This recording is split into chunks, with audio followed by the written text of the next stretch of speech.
Good evening from India, and good morning, good day, good afternoon, wherever you're from.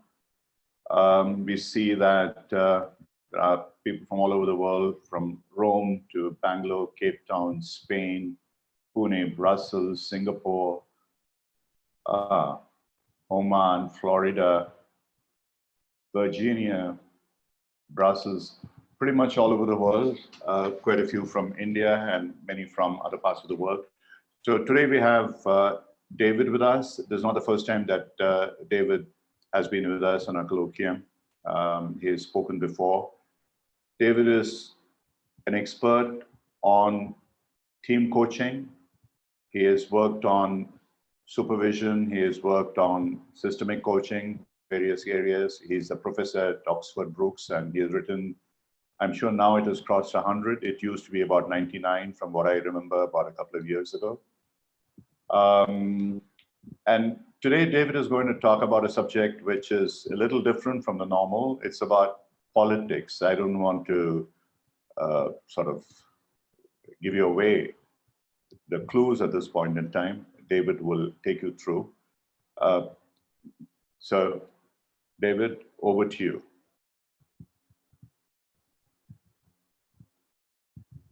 The last few years, I've found that one of the most interesting things to do with a bunch of coaches when we're in a room together is to ask them about who they would least want to coach as a client. And time again, the people that come on high on their list of clients to avoid are people who are politicians. That they would find it most difficult to coach politicians. But then I asked them, but aren't many of the people that you work with organizations very political? And they said, well, yes, but it's not the same thing.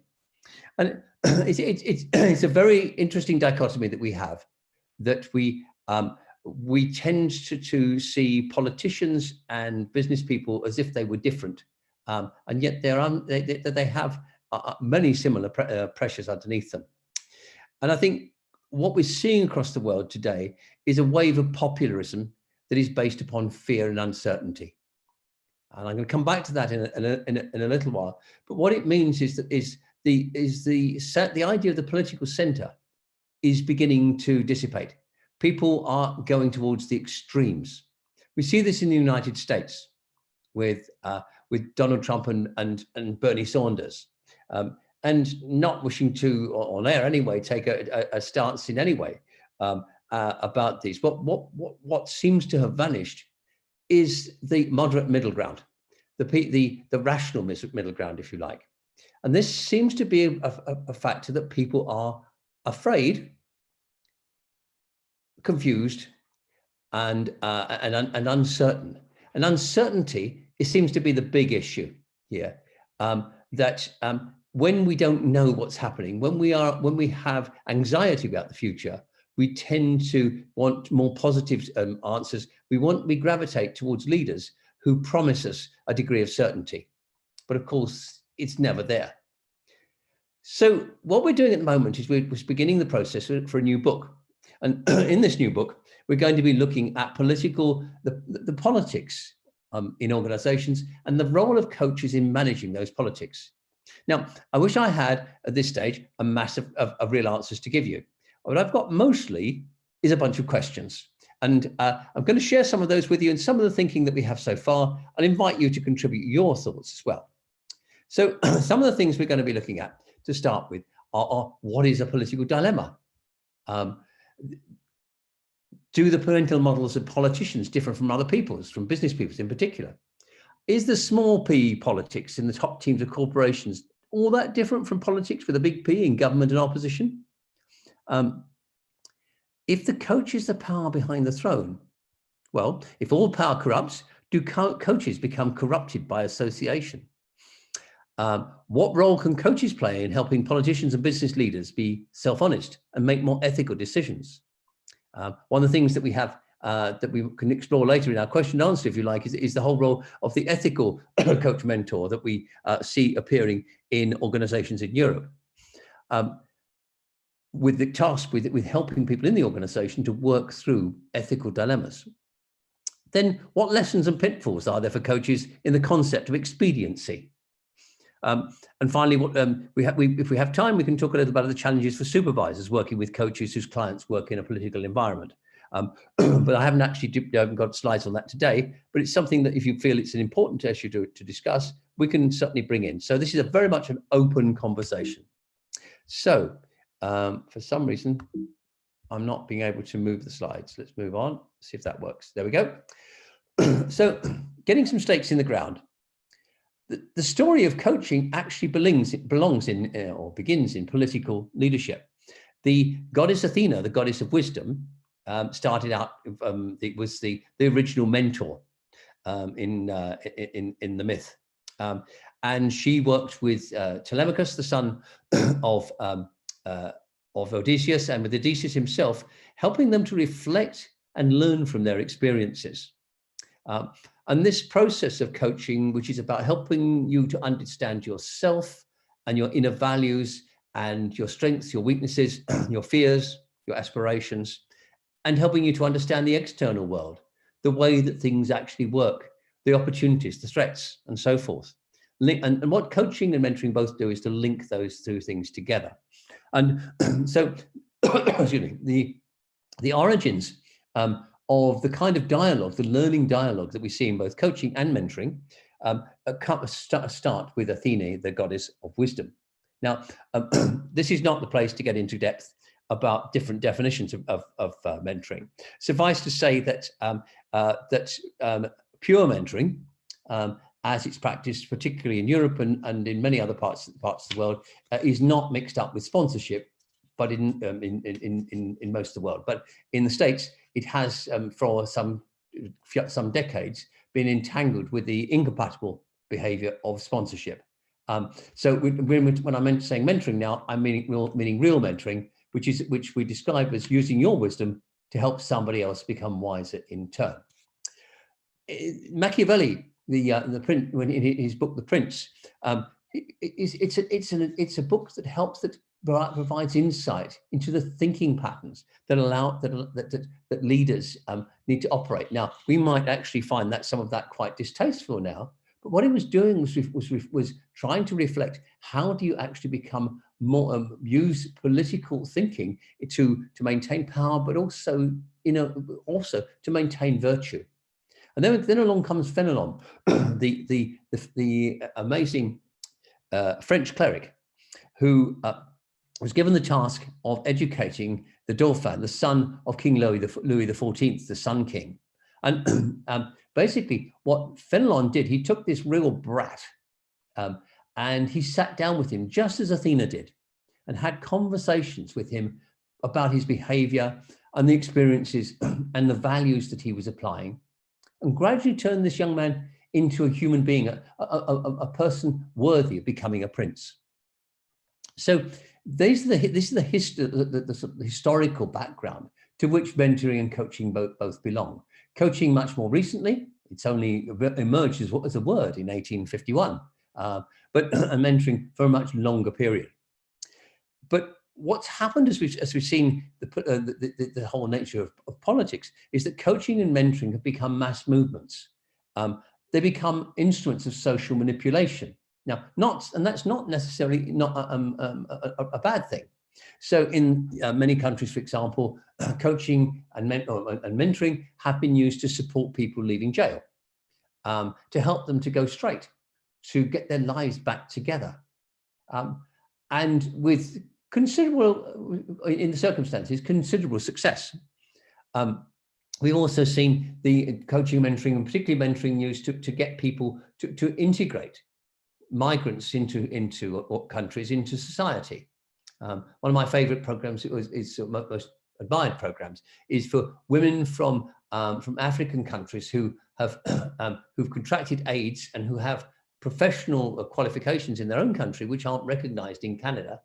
And having somebody as a coach, come mentor, to help them understand their host country, to integrate, to feel valued, is a really positive thing. We've actually started to see some formal coaching and mentoring of politicians, but typical one-to-one coaching, for example. but also one of my favorite examples is a local authority where the councillors, that's the elected officials of one party, will mentor or coach their counterparts in other parties, and when they join, when after each election, when new people join. I think that's a wonderful piece of showing how politics really can work very well. So two ways we can define politics. One is the power to influence. The other is the art of expediency. And I'd just like to stop at that point and see what do people think about the difference between those two definitions. Ram, have we got any comments coming in?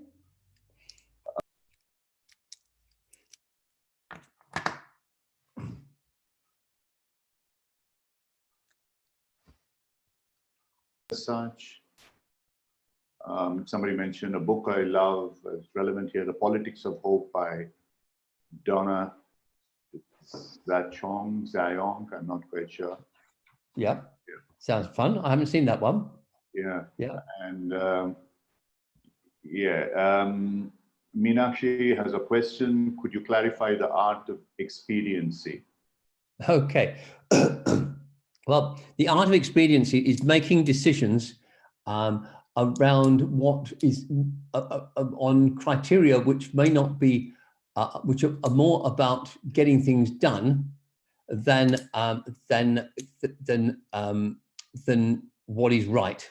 So doing the most convenient thing for the rather than something that you would describe as morally correct. Now, morally correct, of course, is entirely contextually contextual, because it depends on on the moral values of a particular society or organization. So expediency is what we do because it sorts things out in the short term, but expediency doesn't look at the long-term impacts or the wider impacts of an issue that it touches. Okay.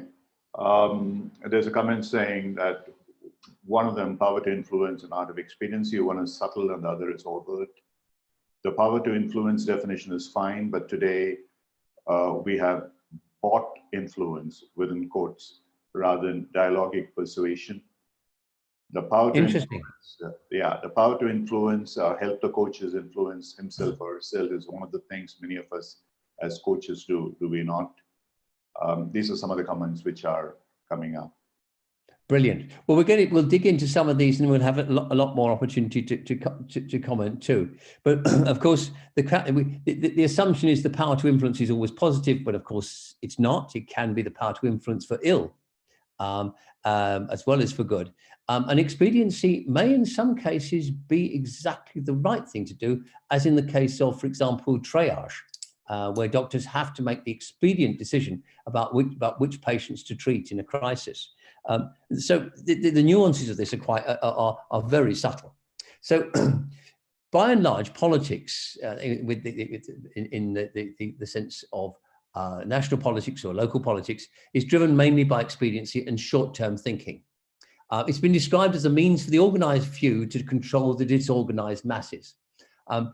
And a number of studies looking, for example, at the Russian Revolution or the American Revolution reveal just how few people actually were involved at the center of these tremendous events in history. But they were able to exert a remarkably high leverage over the situation by influencing the masses. It's also been described as reliant on common narratives or convenient fictions between the controllers and the controlled. That's that wonderful book by Ari Gaius, Homo Deus. And of course, politics is a magnet for the sociopath as well as the idealist, but it's very difficult to sometimes work out which is which. And I did see one study at one point that looked at the psychological profiles of all of the American presidents and concluded that pretty much every one of them was on the psychopathic spectrum. Now, I think that was, I take that with a pinch of salt, but perhaps it's certainly an interesting thought. I'm not going to say any more than that. In the terms of the mental models, does seem to be a difference in a couple of studies around the way that people think. So entrepreneurs tend to be motivated by potential gains, whereas politicians will tend to focus on avoiding damage or loss. And one of the questions that arises from that is our organization being led by an entrepreneur or by a politician? And does that hold true? These two distinctions, does that generally hold true for the kind of leader that an organization has? It's a good question, and I'm not proposing answers to that, merely asking questions. So the expediency challenge is it always wrong to take decisions based on short-term gains? Good question. Because the values we apply in the short term can be different from those that we apply in the longer term. And the responsibility of the coach in this area, how clearly defined is that? I can't find any significant guidance in any of the professional bodies, competency frameworks and so forth, or their ethical frameworks that actually enables a coach to work through this particular dilemma. Maybe we should just stop and get some comments on this one as well. Yeah, so there's an interesting question. Is expediency the same with efficacy? I think the connection, the two may be dubious at best. Yeah, well, maybe people who are trying to be expedient think that they are being very effective, perhaps. And another one which is up your street as well as where you're from, there's a question on Jeremy Corbyn trying to manage his response to Brexit. Is it an example of political expediency? Yes. It's been described as the moral vacuum. I think there comes a point when it becomes obvious to everyone that that's what somebody's doing. Yes, so great example. Yeah, and there's one other question. Does the coach have a responsibility in the expediency challenge? Yep. Actually, before I do think one of the wonderful comments about our politicians over Brexit was they were all running around stabbing each other in the front. Okay. Any other comments there, Ram? No, at the moment, no. Yeah. Okay. Someone says expediency challenge is what we are facing with the COVID-19. Yes. Yeah. Yes. Absolutely. So some of the political dilemmas for politicians. People, as we've already said, appeals to people's fears, and it's basically about the sense of powerlessness that people feel. When people feel that they can't control their own lives, they look for somebody who's strong to come in and do it for them. But of course, it's all a mirage. If we're going to motivate people around positive aspirations, it's much, much harder. And it requires imagination, creativity, and a relative absence of fear. So a big challenge for leaders is about taking the fear away from people, giving them some justifiable certainty and enthusiasm, enthusing them with the potential of what they could achieve. So giving them a very different narrative. And in research that I've been doing over the last few years into highest performing teams, that's the kind of mentality that the leaders of those high performing teams manage to generate. They build more than just hope. They build aspiration and belief that things can change. And I don't think it really is any different in corporate politics. It is harder to motivate people around positive aspirational things than it is to manage their fears. So some of the political dilemmas that have come up from our research are: when do you give people bad news? Do you hang on? Do you hang on to find the right moment? It's it's a bit like telling your girlfriend that you're about to leave her. Do you tell it? Do you do it over before dinner or after? It's this kind of complex decision. It's very painful for people to do. If you give people too much complexity, too much information, they misunderstand it. If you oversimplify it, they misunderstand it as well. I found this out for my own cost when I was running chairing a business of my own. And we shared all the financial data with all the employees in great depth. And they immediately panicked and thought we were going bust. And we said, no, we have enough to keep going for nearly a year if we didn't, if we didn't take any money in tomorrow. But they couldn't understand, because they didn't understand the data. They panicked, and it took a long time for us to recover their trust and their understanding. I think this statement, every executive appointment is a political appointment. It's made through considerations which are not just about what is the contribution this person can make. It's all about fit. It's about so many different things. Every coaching appointment is actually political, in the sense that one of the other studies we're doing at the moment is looking at coaches' diversity of practice. And the chemistry meeting seems to be a very strong vehicle for making sure that coaches end up coaching people like themselves. And this is a big problem, because we're not getting the challenge to our assumptions about coaching that we might otherwise if we had a clientele who were all significantly different to ourselves and would really see things differently and challenge us. There's a lot of work from now that shows that when people want to make change, they bide their time. They are political in the sense that they do watch for the best moment to bring a whole collection of people together to make change happen. And patience seems to be a significant political virtue in the context of organizations, and it may well be in the context of politics too. So let's talk about some of the political dilemmas that you've encountered. So let's have some more chat.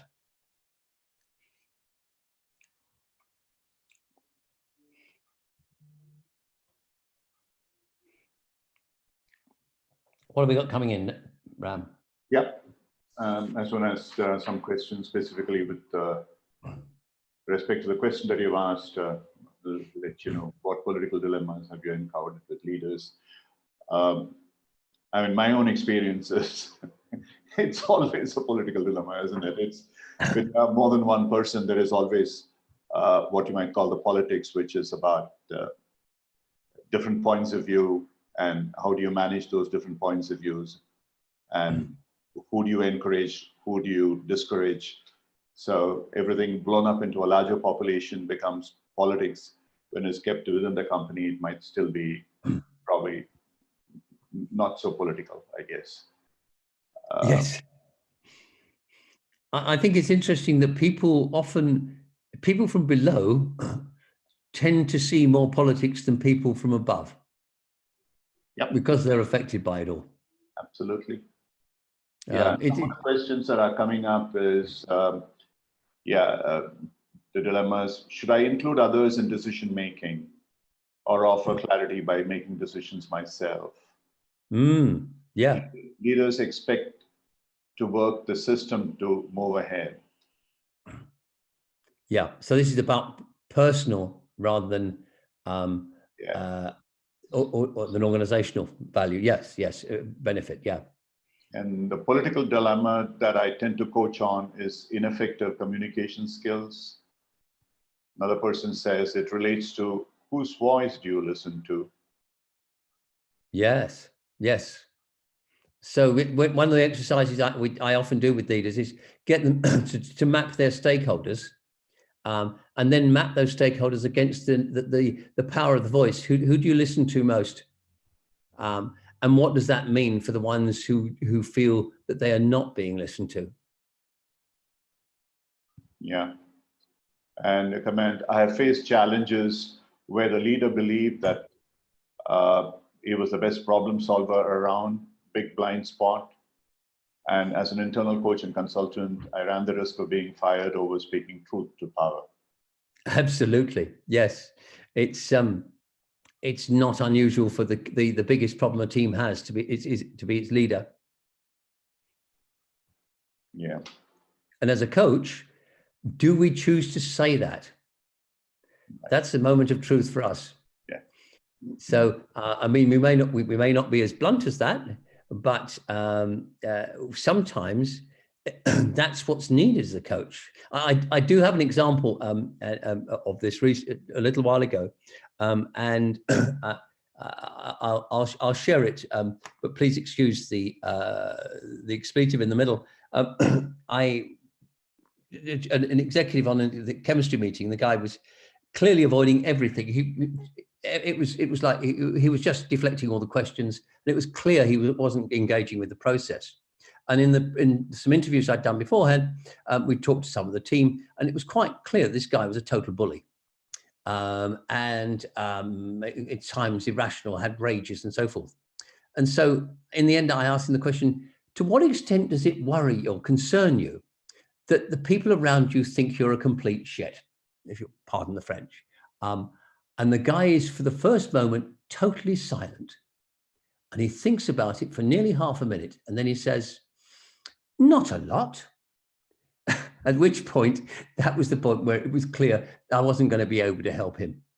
This was a chemistry meeting that was a concluding but chemistry meeting. I think we encounter these situations a lot of the time. If we don't ask those really tough, blunt questions, we are colluding in the political maneuverings of that client. Yeah, there's a question that is pretty related to what you're saying just now. As a coach, do we also not get involved in organizational politics and or take sides, either of the client or the sponsor, at least sometimes? Yes. And I think that is the big danger, that we become simply an ally, one of the troops supporting that leader whose objectives may not be compatible with those of the organization or the team. If the person is selfishly just looking out for their own advancement, is that really what we're there for as coaches? We've been doing some research recently looking at the emphasis in organizations on individual development and individual reward versus team development and team reward.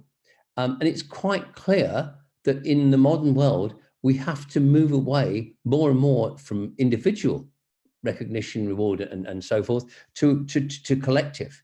So the responsibility of the coach is not just to the client, it's to the system that includes that client. That's a tough one to manage. Absolutely, David. I mean, just as an aside, a particular case that I'm involved in now in assignment is that where the people who are inviting me to do a program, they have told me that I'll have a conversation with the chief executive in a short while. And they say the person wants collaboration within the team.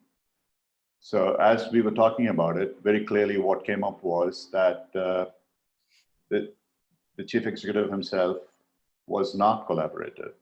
He was very dictatorial and authoritative. So at some point in time, I had to ask these people, look, reading between the lines from what you're saying, you seem to be afraid. Please tell me whether you are or not. So the answer to that, I mean, it was so elegantly, so differently put at various points in time, but ultimately they said yes, but then this is what it is. So that is what organizational politics that we as coaches will have to tread sometimes. But still, you need to go there open-minded in terms of what is it that the pain point that you are helping them to resolve, isn't it? Yeah. And in those kind of contexts, where I always come back to what's the conversation that needs to happen between the team and the leader. And very often we spend time avoiding difficult conversations. And as a coach, our role is actually to enable those difficult conversations to happen. That's how we bust through the negative politics and so forth. That's brilliant, David. I just add this bit, exactly what you said. So I suggested to them that I could have a constellation kind of role play. Oh, yes. The CEO will come in the center and people will then stand in different positions and directions and distances. And they would then say, what's happening between them and the leader. But what happens may not necessarily be very pleasant. So would your CEO be able to accept it? So there was absolute silence. So anyhow. Yes, it's fascinating. We do have an exercise that we do that's quite fun, where we've got a leader who wants to change, and of course that's a big difference. Or wants want positive change to happen. So we get him to agree that we'll sit down with the team and get the team to identify what would the ideal leadership that be like for them to perform at their best. And of course that could end in a win session. So the other half of the exercise is for them to also have to think about, and how can we as a team support our leader in becoming the leader we need? Now we bring the leader back in and we facilitate a very different conversation to that would normally be there. Now we've got to prepare that leader and support that leader, and they've got to be prepared to engage with the process. But when they are, the difference that it makes in the psychological safety and the performance of that team is enormous. So let's move on and look at a few other things. The idea of parliamentary business government is one that's an interesting one. It came from the great pioneer of semi-autonomous work groups, Einar Thorsrud in Norway. And he suggested that, like governments, all large corporations should have a top team or a board in waiting. So, and they would be paid to go around the world and investigate and come back with their strategy, a different strategy to present to the shareholders every 3 years. Nobody's ever done it to my knowledge, but it's an interesting idea. That's maybe we don't need to do precisely that. But the question comes: how do we actually get the level of challenge that we need inside at the senior levels of the organization to really get people to think differently? And to get out of their normal groupthink. And so some of the mechanisms we've used are things like shadow boards, where you take young people from the lower levels of the organization, give them the same papers that the top team gets, and then they have a meeting a week ahead to consider those as if they were the real board or top team. And those meetings are always chaired by a member of the real top team. And they come to their conclusions, and then a week later, the main board meets, or the main top team meets, and one of these young people comes up and sits in that meeting. And every now and then, the person chairing the meeting will say, "And what did the shadow team say?" And they'll come up with something completely different. And then they say, "Well, how did you come to that?" And what it does is to link the top of the organization to the thinking about what's really happening at the bottom of the organization. And at the same time, it develops the strategic competence and awareness of the people at the bottom. It's a very positive mechanism. So some of the things that we found to compare, when we looked at great coaches and we looked at great leaders, I did a literature survey of dozens and dozens, well, hundreds actually in the end, of articles on great leaders, on leadership qualities, and the qualities of coaches as well. And we found 3 things from the paper study, and then we found a 4th by actually presenting this to large audiences of coaches and leaders, and particularly leaders in Africa. So the first one is compassion. How do you? It's about having compassion for other people, really caring for them, and having a passion both for the task, for the purpose of the organization, but also for the people in it and the beneficiaries of that organization. But at the same time, it's about having compassion for yourself. And great coaches and great leaders are able to forgive themselves on a regular basis. And so what can you forgive yourself for today? And the curiosity, the ability to really to want to know how the world looks from other people's perspectives. What would happen if we experimented with this or the other? I was just on a call with the training function of a large financial services organization, and they were saying their biggest problem is that people don't want to do things in a different way. They like doing things the way they've always done them. There's a lack of willingness to even think that other novel more ways of doing things might be better. And then the courage to ask those difficult questions that I just illustrated a little while ago. Who actually one that I love asking executives, who tells you when you're an idiot? And most of the time, the most common answer is my spouse. But who in the organization tells you when you're an idiot? And usually often there's nobody who would actually really challenge what they say. There was a wonderful example in the States some years ago of an organization in the public sector where they had an annual essay, a dissenting essay. So anybody in the organization could write this essay, and it was about taking an aspect of policy or practice or values in the organization and critiquing it.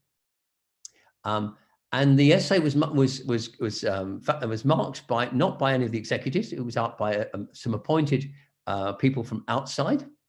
And the chief executive and the chairman had to give the prize to the person who won the essay. And it was about making an argument for seeing things differently. I think more and more organizations can do this kind of thing. And we as coaches actually can sit there and we can help the leaders that we're working with see things differently. We can help them deliberately seek out opposing views to their ideas. And connection, this came out from work in Africa. And what people said there, yes, but if you're going to be a great coach or a great leader, you also need connection. And when they would talk about connection, they were talking about the sense of Ubuntu. I am. That quality of connection, I think, has such a lot of value. We see so many of the problems, the unethical behaviors in organization relating to people just not being connected well enough to the societies and the stakeholders they serve. So moving on quickly, what we actually found in a study of the leaders of the highest performing teams in one of the world's top technology companies, they don't feel the need to control. They recognize that trying to manage a large group of people isn't possible. So they support people in managing themselves. They don't want to know about everything that's going on, only what's critical. They protect the team from distractions from outside. They make sure that everybody understands the goals, and they welcome feedback from the team members because they feel secure enough to take it. And they are role models for development for themselves and other people. And this thing about caring again comes back. They care about the team goals, but they care about each one of the team members. They make a lot of time for human interaction. And I love this phrase, they're aware that they too are a work in progress, and they're fully comfortable with that perception. We have this phrase in English that somebody calls themselves a self-made man. It's always a self-made man, never a self-made woman, I note. But the self-made man, of course, the answer is yes, well, you didn't do much of a job of it, did you? Which is perhaps not the best response to them. So how can you avoid this minefield? How can you avoid colluding with expedient, politically unethical behavior in your clients? Should you be the seconder in supporting a corporate client in a political battle? It's not so clear. It's so easy to make moral judgments about their rivals in the organization, just to see them through the eyes of the client rather than through other people's eyes.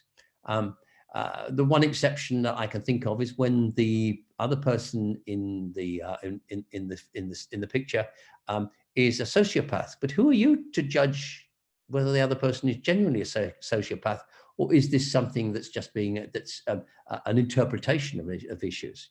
And how would you feel about coaching a leader whose views you really disagreed with? What about the internal conflicts for you? Very difficult to be clear on these issues. And then if we're pretty much getting towards the end now, but we're about two-thirds away. Do you have any particular views that we want to come in now, just as before we go any further? There aren't too many specific questions as such. I'm just going through that. Okay, Just a I can go on and we can have them at the end. Yeah, just a comment that I had, David, maybe at some point in time before the end, you might like to look at. When you talked about this opposition team, as it were, the shadow and so on, in Germany, at least one country I know, where they have usually what is called the supervision board as well as the main board. And sometimes they tend to work in such a way that each provides, the supervision board provides that kind of a shadow. And also that in many of the supervision boards, you have union representatives. So actually a different perspective is presented. That's the only country where I know that the system works. Maybe that's something in answer to what you said. Yeah, when they first introduced these supervisory boards with the trade unions in, I was a young journalist at the time, and I went around and visited a load of them. And the biggest issue that we found is that the worker representatives went native very quickly. They got used to all the privileges of being at the top and having a large office and everything else, and they no longer really represented the views of the people below, and this was a big problem. And I think it still is, but there's a lot more we could say. But, if you put people in a politicized environment, they become political themselves if they're not careful. Absolutely. Which is part of the problem. You might like to look at before I move on or later. How does one coach a person whose views we do not agree with? Is there an answer at all? I think you have to be able to separate yourself from firstly, not to be judgmental on that person, but the critical issue becomes, what is the impact of supporting that person in what they do?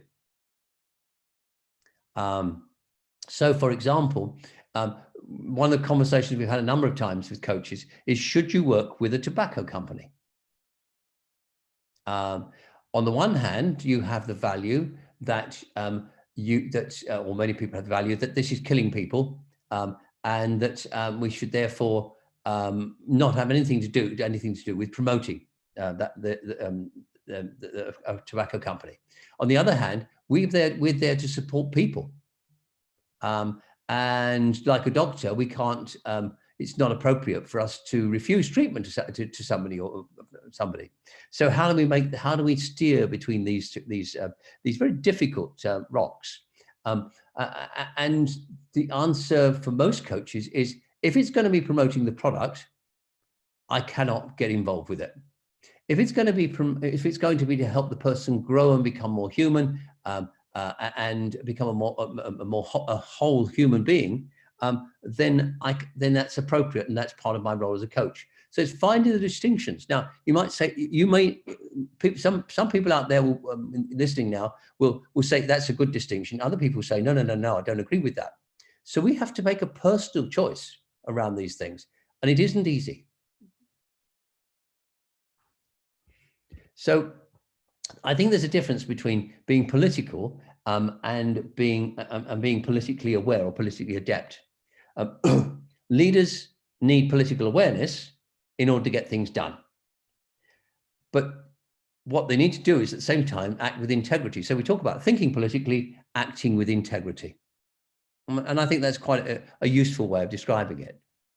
And then this wonderful quote here, which I actually popped in late because I liked it. Organizational politics are informal, unofficial, and sometimes behind the scenes efforts to sell ideas, influence an organization, increase power, or achieve other targeted objectives.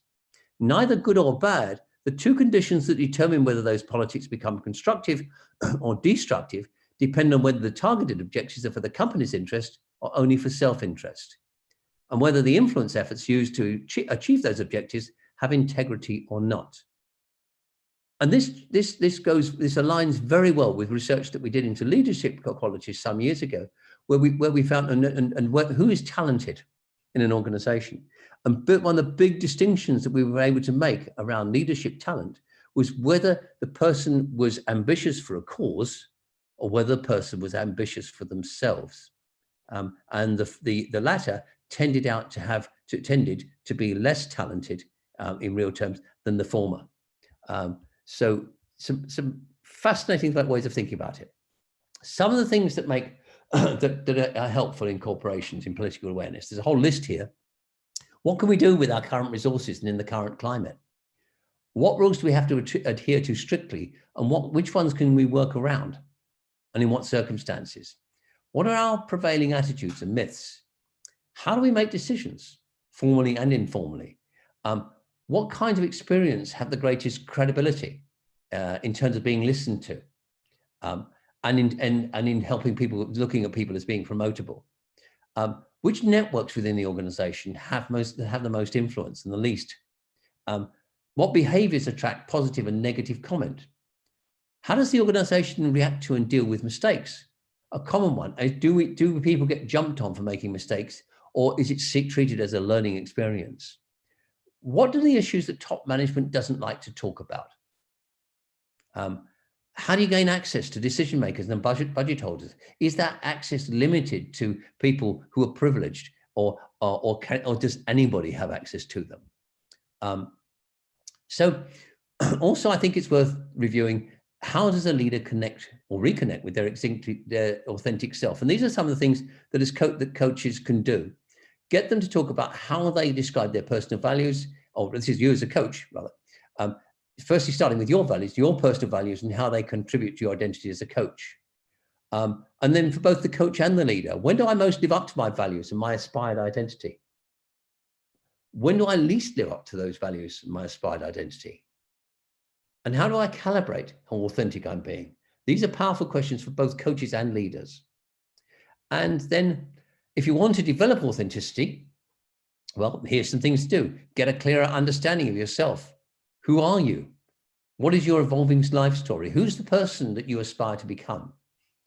Trying to be yourself. Try to be congruent as possible with each of those elements of yourself that you value. Just ask the question, how did I live up to my values today?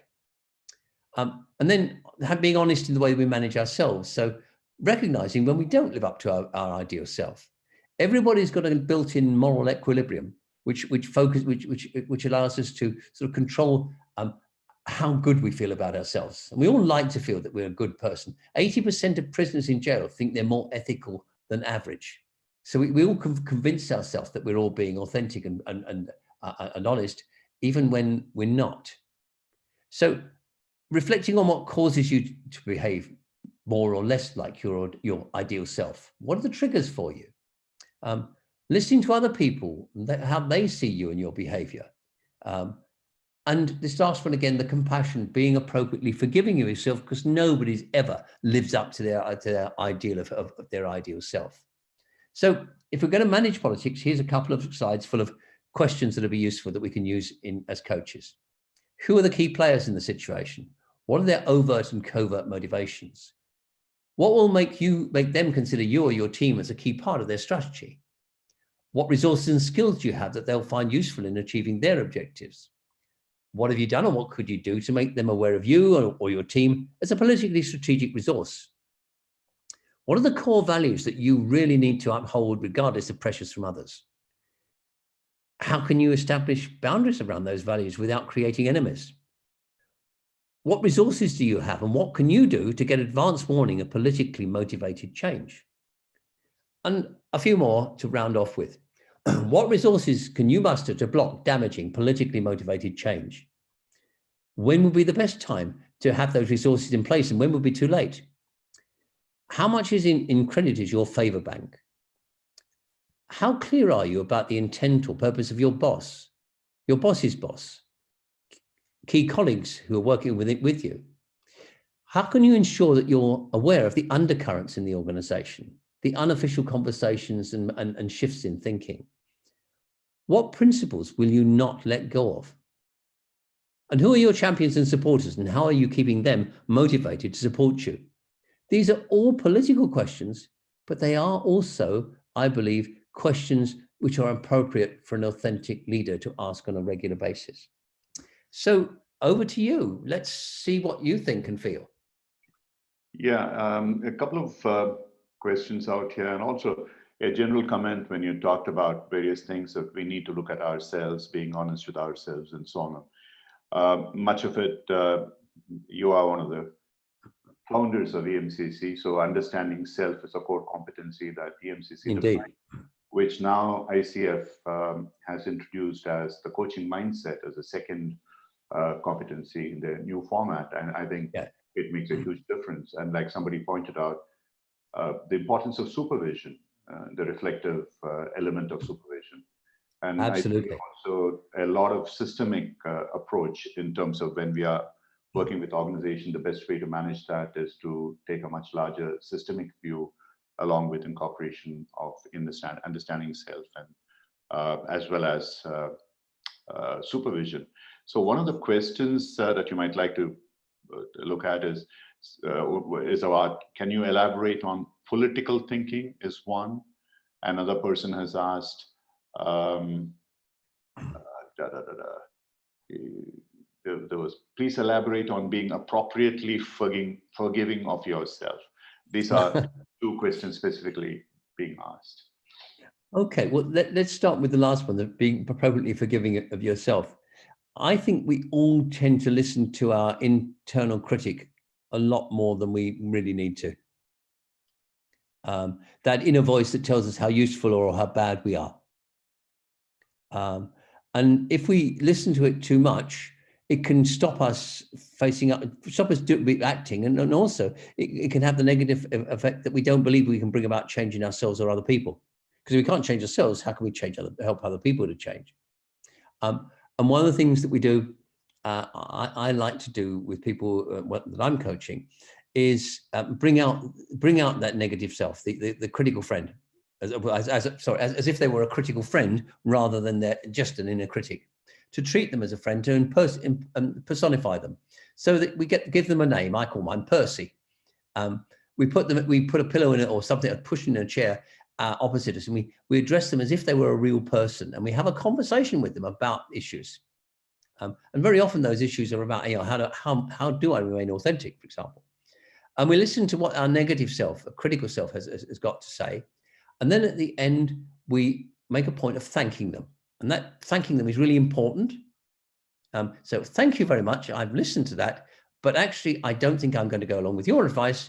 I'm going to do X or Y. And it's about managing and using our critical friend as a discussion partner, but not as somebody who directs our behavior. And the other question was about political thinking. Yeah. I think we can't really define political thinking in any way that covers all the situations that we meet.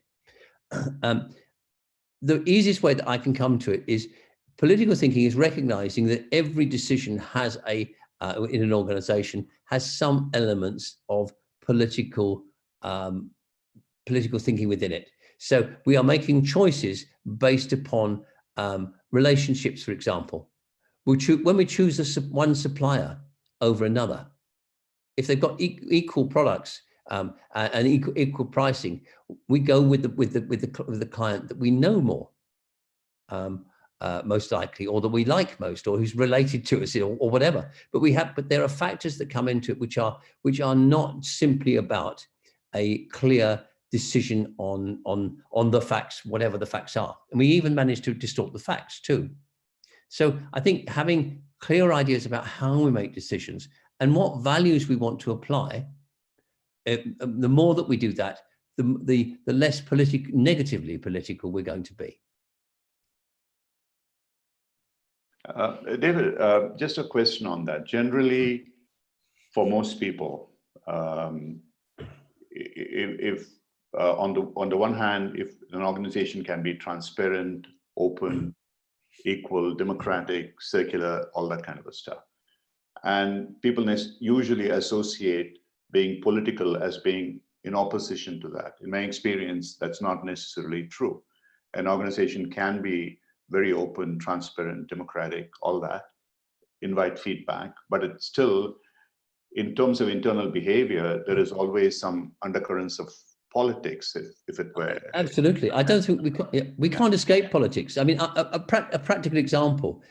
We've been making quite a lot of noise over recent months about the new Global Team Coaching Institute that Peter Hawkins and I are co-launching with WBEX, and we've in the development of the planning, the strategy for all of this, we've had to look at the faculty for this, and when we want to bring in experts in team coaching, we can always, pretty much everybody that's an expert in team coaching fits a mold. They tend to be Anglo-Saxon, and gender-wise, it's a reasonable mix. But they come from a particular cultural mode. Now, so as a core value within the organization, we have therefore adopted the principle that we will, within a limited period of the organization's life, completely reverse the diversity. We want to make it a totally diverse organization with people from all sorts of cultures, and I think that is a political decision.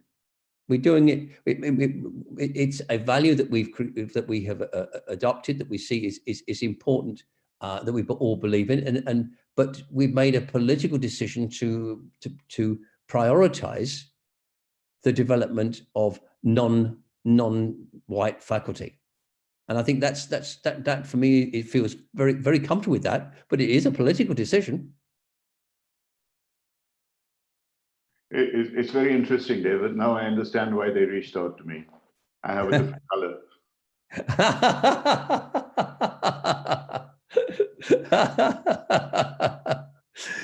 I think you've done a lot more to justify, I think, than that, Ram.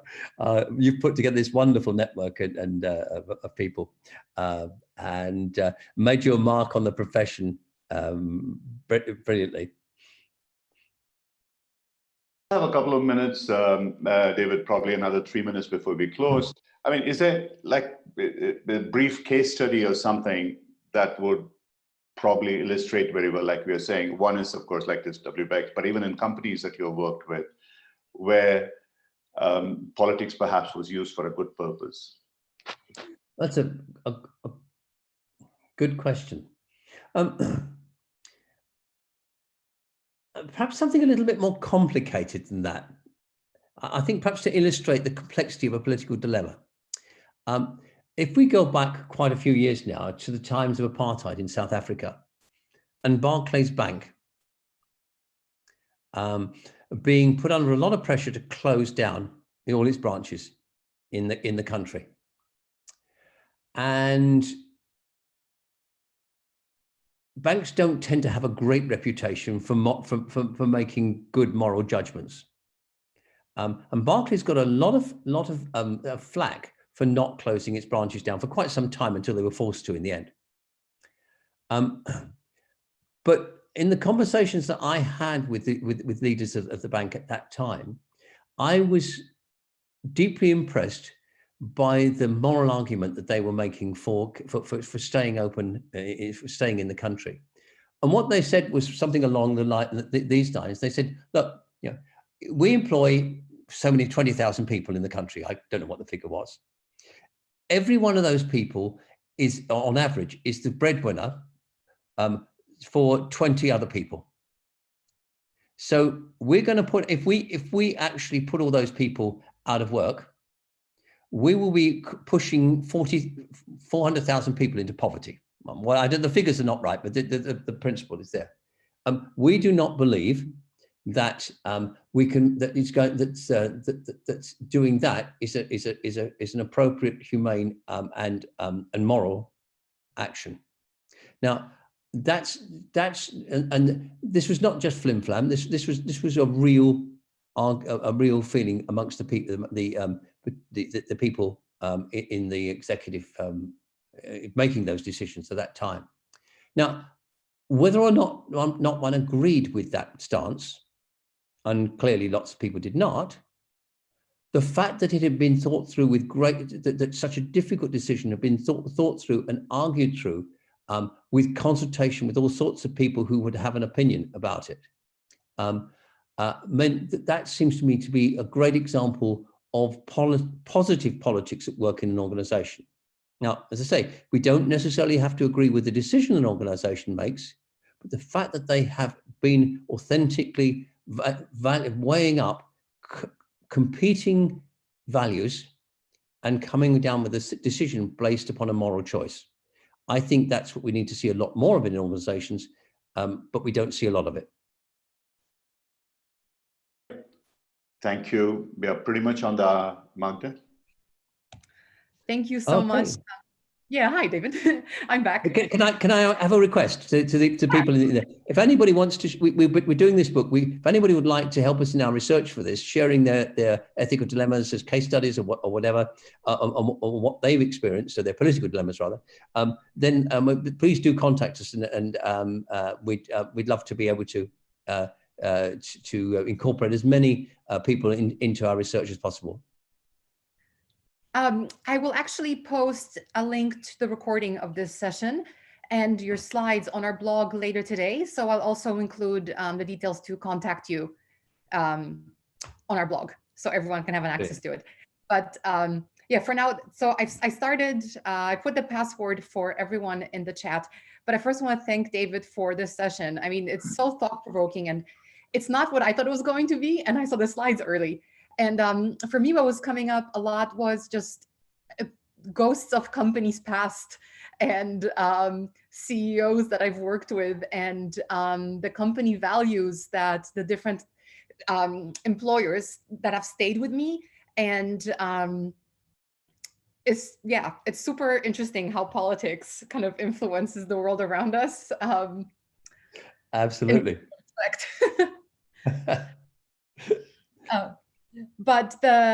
So thank you so much, David. The the answer that you need to put in if you want to claim your CCEUs is Wonder Women Wednesdays. And the reason why I picked that as a password, and David, please give me some feedback on this, but as of next Wednesday, we're starting another new program at Coacharya, a virtual one like this. It'll be on YouTube Live, where I will be interviewing wonderful women from around the world. Fantastic. To understand what they're doing, who they are, how they are making an impact in positive, meaningful ways. So there's no CCEUs. I just have a question. Aren't all women wonderful? They are, which is why we're going to have a whole bunch of women from across the world. You're being very political, David. Yeah. No, he's being factual and accurate. You can debate if you want. All women are wonderful. Nice try. But yeah, please, David, if you have any women that you think would be cool to interview, I'll happily introduce you to some. Yes, indeed. Great. This will be a weekly series, probably like half an hour, pretty informal, with me asking questions. So please join us for that. There will be information on our blog. I will email everyone, but it'll be on Wednesdays, most likely 9 a.m.-ish Chicago time, which is 7-ish p.m.-ish, lots of ishes in India. And I really hope to see many of you there so we can celebrate the wonderful women in our networks together. But for now, that's your password for CCEU. David, thank you so much. And I forgot to say, David will be doing a virtual program with us starting in, I want to say June 30th, but we're confirming the dates, and I will again email everyone to announce that. But if you love this session, and I know you did, you can get even more of David and learn even more. Michael, just a question. Can men come cross-dressed to the Wonder Women program? You can come. Cross-dressing is optional. You can come as a man, you can come as a woman, you can come as you are. That's the whole point. Right. Brilliant. Thank you. Thanks, David. Thank you very much indeed for being there. Wonderful. We look forward to seeing you in the webinar soon in the next few months. Thank you. Thanks, Magda. Thanks. Wonderful. Thanks, everyone. Excellent. Bye then. Bye then. Bye. Take care.